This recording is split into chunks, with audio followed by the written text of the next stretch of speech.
Welcome to Moushumi's creation. Moushumi's ক্রিয়েশনে সকল বন্ধুবান্ধবদের আরও একবার স্বাগত জানিয়ে আমি আজকে মিষ্টির রেসিপি নিয়ে এসেছি। আমি আজকে আমের কাঁচাগোল্লা বানিয়ে দেখাবো। বাড়িতে খুব সহজেই আমের কাঁচাগোল্লা কিভাবে বানিয়ে নিতে পারেন সেটাই আপনাদের সঙ্গে আজকে শেয়ার করছি। তাহলে চলুন বেশি দেরি না করে কিভাবে আমি মিষ্টিগুলো তৈরি করছি তা আপনাদের করে দেখাই। এখানে আমি 500 দুধের ছানা কেটে নিয়েছি। ছানাটাকে ভালোভাবে জল ঝরিয়ে নিতে হবে। আর নিয়ে নিয়েছি আম। 500 দুধের ছানার জন্য আমি একটা আমি এখানে নিচ্ছি।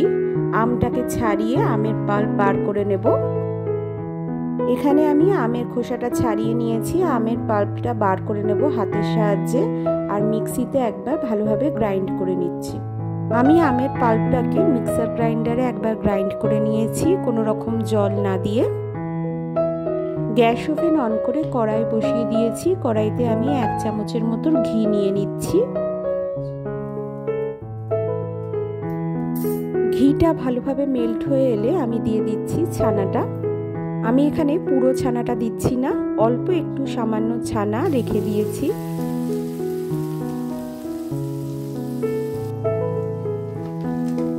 ছানাটা কড়াইতে দেওয়ার পর ভালোভাবে নাড়াচাড়া করে জলটা একটু শুকিয়ে নিতে হবে।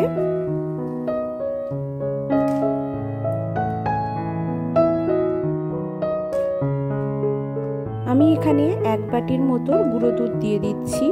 মোটামুটি এখানে 2 টেবিল স্পুন গুঁড়ো দুধ আছে। অবশ্যই কাঁচাগোল্লা বানানোর ক্ষেত্রে পাউডার মিল্কটা ইউজ করতে হবে। পাউডার মিল্কটা ইউজ করলে টেস্টটা খুব ভালো আসবে।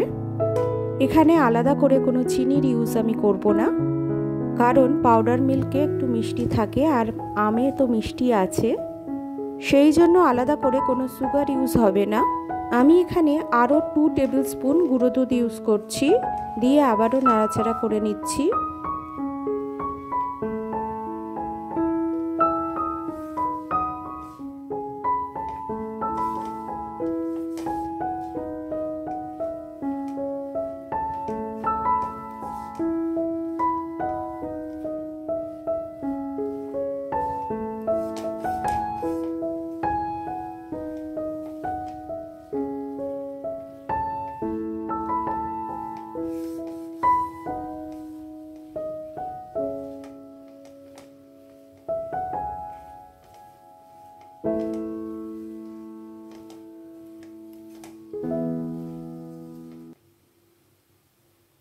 দেখুন এইভাবে নাড়াচাড়া করতে করতে ছানার জলটা পুরোপুরি শুকনো হয়ে এসছে। এই সময় আমি দিয়ে দিচ্ছি আমের পাল্পটা।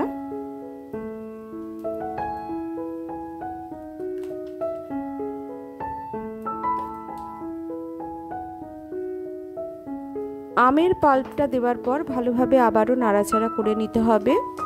ছানার সঙ্গে ভালোভাবে মিশিয়ে নিতে হবে।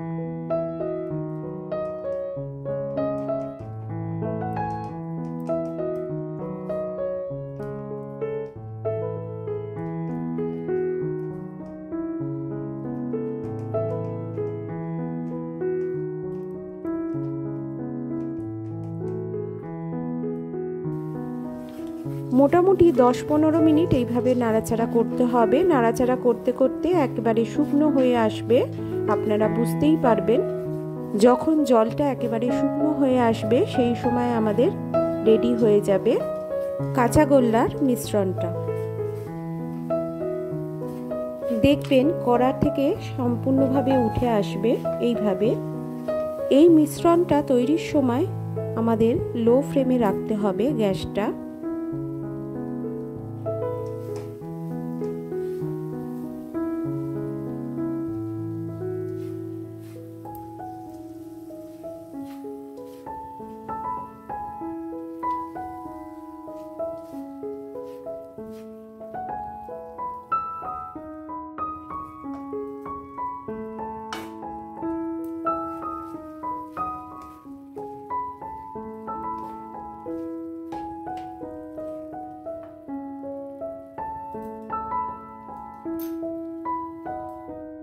এরপর আমি মিশ্রণটাকে একটা প্লেটে তুলে নিচ্ছি। তোলার আগে প্লেটে ভালোভাবে ঘি মাখিয়ে নিচ্ছি।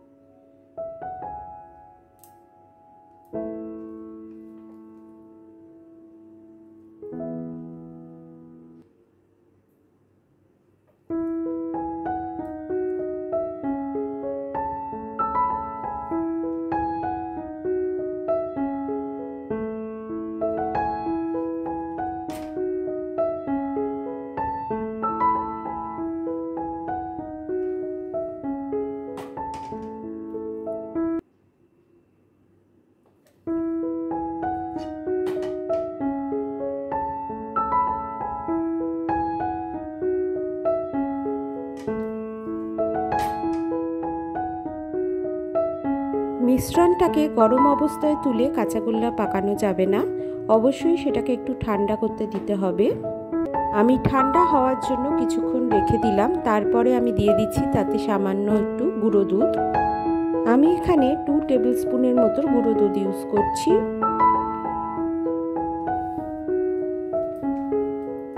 এরপর আমি দিয়ে দিচ্ছি 2 টেবিল স্পুন ছানা, যেটা আমি আলাদা করে রেখে দিয়েছিলাম।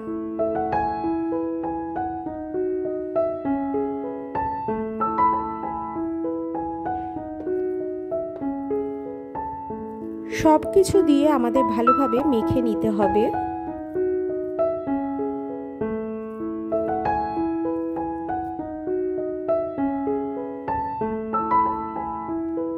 মাখাটা খুব ঠেসে ঠেসে মাখতে হবে। হাতের সাহায্যে ঠেসে ঠেসে ভালোভাবে মেখে নিতে হবে। এইভাবে 10-15 মিনিট মেখে নিতে হবে।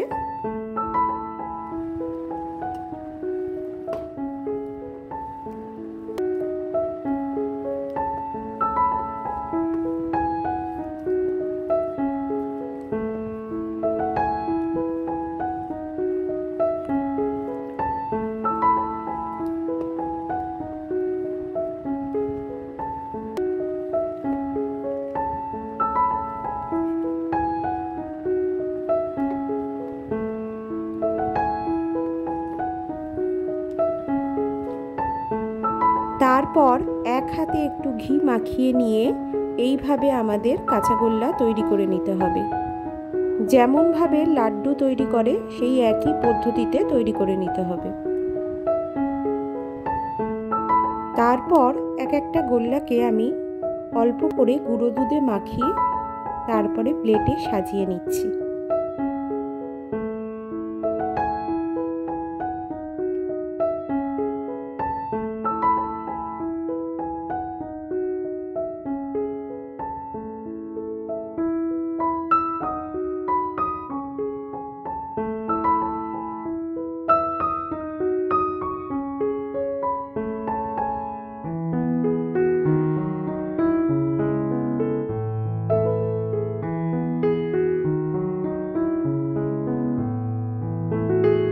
এই দেখুন বন্ধুরা, আমাদের কাঁচাগোল্লাগুলো একদম রেডি হয়ে গেছে। আমি প্রতিটা কাঁচাগোল্লাকে ভালোভাবে গুঁড়ো দুধে এইভাবে মাখিয়ে নিচ্ছি গাটাকে, যাতে দেখতে খুব ভালো লাগবে আর খেতেও টেস্ট খুব ভালো আসবে।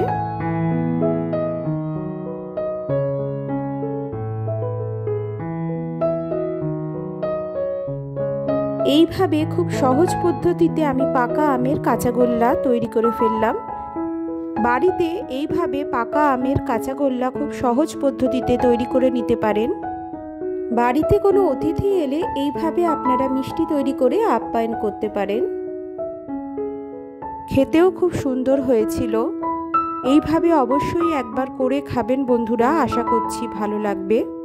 আমার আজকের ভিডিওটা ভালো লেগে থাকলে অবশ্যই ভিডিওটাকে একটা লাইক করে দিতে ভুলবেন না বন্ধুরা। ভিডিওটা আপনাদের বন্ধুবান্ধব আত্মীয় স্বজনদের সঙ্গে অনেক বেশি করে শেয়ার করে দেওয়ার অনুরোধ রইল। আমার চ্যানেলকে যদি সাবস্ক্রাইব না করে থাকেন অবশ্যই সাবস্ক্রাইব করে নেওয়ারও অনুরোধ রইল। আর পাশে থাকা বেল আইকনটা অবশ্যই অন রাখবেন, তাহলে আমি এই চ্যানেলে যখনই ভিডিও পোস্ট করব আপনাদের কাছে খুব তাড়াতাড়ি নোটিফিকেশান পৌঁছে যাবে। দেখলেন বন্ধুরা, খুব সহজ পদ্ধতিতে আমি পাকা আমের কাঁচাগোল্লা তৈরি করে ফেললাম। একেবারে দোকানের মিষ্টির মতো, দোকানের মিষ্টিকেও হার মানাবে। ফ্রিজে রেখে যদি আপনারা খান তাহলে 10-15 দিন এই মিষ্টিটা রেখে খেতে পারবেন, কোনো অসুবিধা নেই। একদম টাটকা কাঁচাগোল্লা, খেতেও খুব সুস্বাদু হয়েছিল। এইভাবে অবশ্যই বানিয়ে খাওয়ার অনুরোধ রইল। আশা করছি ভালো লাগবে। দেখুন আমার এই আমের কাঁচাগোল্লা একদম রেডি হয়ে গেছে। আমি একটা সার্ভিং ডিশে এটাকে তুলে আপনাদের সঙ্গে শেয়ার করছি। দেখুন কত সুন্দর লাগছে বাইরে থেকে, খেতেও খুব সুস্বাদু হয়েছিল বন্ধুরা। অবশ্যই একবার করে খাবেন, না খেলে বুঝতে পারবেন না।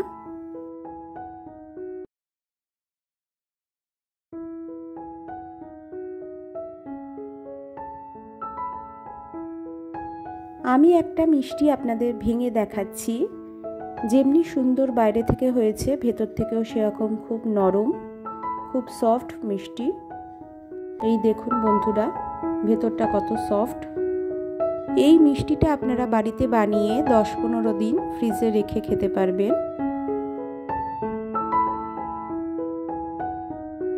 দেখুন আর একটা মিষ্টিও আমি ভেঙে দেখাচ্ছি, কত নরম হয়েছে। আজকের মতো এখানেই শেষ করছি। ভালো থাকবেন, সুস্থ থাকবেন। Thank you.